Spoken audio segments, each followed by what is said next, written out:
Projectile motion के आज चंद एक अहम एमसीक्यूज उनको डिस्कस करते हैं। पहला एमसीक्यू है the value of acceleration at the top of the trajectory of a particle when thrown obliquely is maximum, minimum, zero या फिर जी। अब इसका जो राइट ऑप्शन है इसको देखते हैं इसके सॉल्यूशन में, यानी हम फर्स्ट का सॉल्यूशन देखते हैं यहाँ पे, पहले का सॉल्यूशन। अब आप देखें, जब हम एक बॉडी को फेंका, प्रोजेक्ट किया, ओब्लिकली से मुराद क्या है, यानी उसका जो एंगल है वो 90 डिग्री से लेस है। किसी एक ऑब्जेक्ट को हमने यूं फेंका इस तरह सम वेलोसिटी v से। अब ये जब यहाँ पे टॉप पे पहुंचा, ये इसकी टॉप है, यहाँ पे देखना कि जो एक्सेलरेशन है इसका एट दैट पॉइंट यानी मैक्सिमम हाइट, यहाँ पे देखना कि इसका एक्सेलरेशन क्या होगा। तो यहाँ पे जो एक्सेलरेशन है वो किसके इक्वल होगा, g के। क्यों? क्योंकि जो एक्सेलरेशन है वो क्या होता है, टू डायमेंशनल मोशन होती है under constant acceleration due to gravity.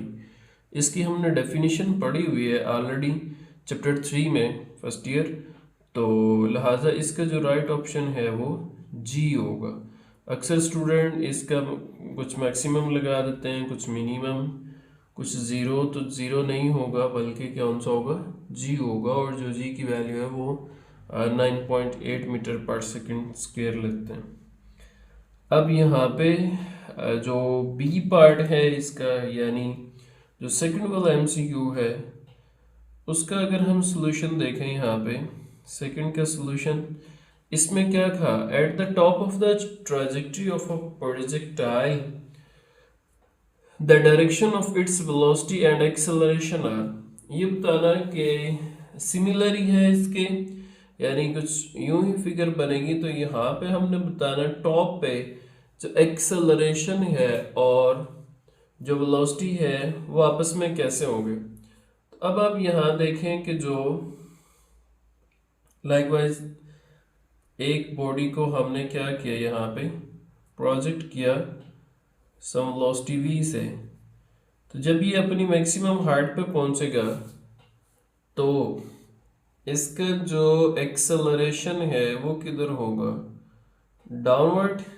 और इसकी जो हॉरिजॉन्टल वेलोसिटी होगी वो किधर होगी, इस डायरेक्शन में।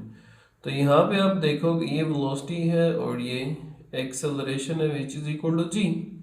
तो यहाँ पे जो एक्सेलरेशन है और जी है ये क्या है, आपस में परपेंडिकुलर है। जब परपेंडिकुलर हैं तो यानी यहाँ से जो राइट ऑप्शन है ये कौन सा होगा, पहला ए ऑप्शन है parallel to each other, B है एंटी पैरेलल और सी है परपेंडिकुलर टू ईच अदर। तो लिहाजा इसका जो राइट ऑप्शन है वो सी होगा। क्यों? वर्टिकल कंपोनेंट तो मैक्सिमम हाइट पे जीरो हो जाता है, पीछे बचता हॉरिजॉन्टल। तो हॉरिजॉन्टल जो कंपोनेंट है वो कांस्टेंट होता है तो होल फ्लाइट में। तो लिहाजा यहाँ पे क्या लिखेंगे कि जो हॉरिजॉन्टल कंपोनेंट वेलोसिटी का, यानी वेलोसिटी और एक्सेलरेशन दोनों आपस में परपेंडिकुलर होते हैं। अब इसके बाद एक एमसीक्यू है, थोड़ा सा कॉम्प्लेक्स है। यहाँ पे क्या था, a particle is projected from ground, यानी एक कोई भी पार्टिकल है, ऑब्जेक्ट है, उसको प्रोजेक्ट किया है, फेंका है, कहाँ से, ग्राउंड से, यानी अर्थ से, फ्लोर से, विद स्पीड v, यानी उसकी जो स्पीड थी वो v है, at an angle theta with horizontal, horizontal axis के साथ जो उसका एंगल है वो थीटा है और जो वेलोसिटी है वो v है। इफ एट मैक्सिमम हाइट, जो मैक्सिमम हाइट है कहाँ से, ग्राउंड से, तो उसकी जो स्पीड है वो क्या हो जाती है, 1/2 हो जाती है किसकी, उसका इनिशियल स्पीड का। यानी सपोज पहले उसकी जो वेलोसिटी थी वो 10 मीटर पर सेकंड थी, तो अब कितनी हो जाएगी मैक्सिमम हाइट पे, हाफ हो जाए। तो फाइंड क्या करना, इट्स मैक्सिमम हाइट अटेन, यानी उसने जो मैक्सिमम हाइट है वो कितनी गेन की है। इसको अभी हम फाइंड करते हैं। यहाँ पे ये सॉल्यूशन है थर्ड का। अब क्या करना है यहाँ पे, पहली तो ये बात उसने क्या कहा कि जो पार्टिकल प्रोजेक्ट किया है उसकी जो स्पीड है वो मैक्सिमम हाइट पे कितनी हो जाती है, 1/2। यानी सपोज यहाँ पे मैं v जो है मैक्सिमम हाइट पे जो वेलोसिटी v है उसको मैं कह रहा हूँ v प्राइम है, ये कितनी है, हाफ है, 1/2 है किसका, उसकी इनिशियल स्पीड का। इनिशियल स्पीड को हमने क्या कहा था, v। अब जब ऑब्जेक्ट मैक्सिमम हाइट पे पहुंचता तो इसकी सिर्फ एक हॉरिजॉन्टल स्पीड होती है वर्टिकल तो होती नहीं। तो लिहाजा यहाँ पे मैं क्या लिखूंगा, v prime x is equal to 1/2v, और जो वर्टिकल कंपोनेंट है मैक्सिमम हाइट पे वो तो क्या हो जाएगा, 0। तो लिहाजा यहाँ से v प्राइम एक्स किसके बराबर होता है, v cos थीटा के इज इक्वल टू 1/2v। अब एक v से कैंसिल, तो यहाँ से cos थीटा कितना आ गया, 1/2। तो जो यहाँ से थीटा होगा ये कितना हो जाएगा, cos इनवर्स 1/2। तो यहाँ से थीटा कितना आ जाएगा, 60 डिग्री।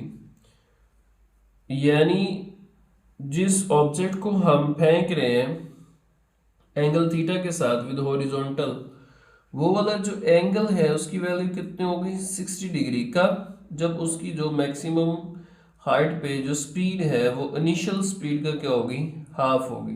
अब हमने इसके बाद क्या फाइंड करना, ये एंगल आ गया। अब क्या फाइंड करना, हमने हाइट फाइंड करनी है। तो प्रोजेक्टाइल में जो हाइट का फार्मूला होता है वो किसके इक्वल होता है, यहाँ पे कर लेते हैं।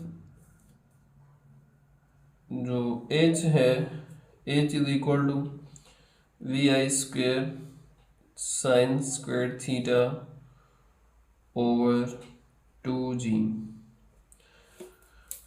हाइट यहाँ पे फाइंड करनी है, तो यहाँ पे जो v² साइन स्क्वायर, अब थीटा कितना था, 60 डिग्री, तो इधर 2g।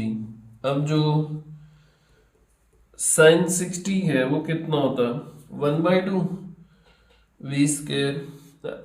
साइन जो 60 है वो √3/2, तो √3/2 इसका क्या करना है, स्क्वायर डिवाइडेड बाई 2g। यहाँ पे जो साइन 60 है वो √3/2 होता है, कीप इन माइंड। अब क्या करना है, इसका स्क्वायर कर देंगे, तो h कितना आ जाएगा, v², और ये स्क्वायर और स्क्वायर रूट आपस में कैंसिल हो जाएंगे, तो ये 3 बच जाएगा। और यहाँ पे जो 2² है वो कितना हो जाएगा, 4, और ये 2g एज इट इज। तो यहाँ पे कितना आ जाएगा, 3v² ओवर 8g। तो लिहाजा यहाँ पे जो राइट ऑप्शन होगा वो कौन सा होगा, 3v² ओवर 8g। तो ये इसका डी वाला जो ऑप्शन है ये राइट ऑप्शन होगा। तो ये 3 MCQ अहम थे, 1 बाय 1 इसको हमने डिस्कस किया, फर्दर भी डिस्कस करेंगे। कोई कहाँ से पॉइंट समझना है तो कमेंट्स में पूछ लीजिए।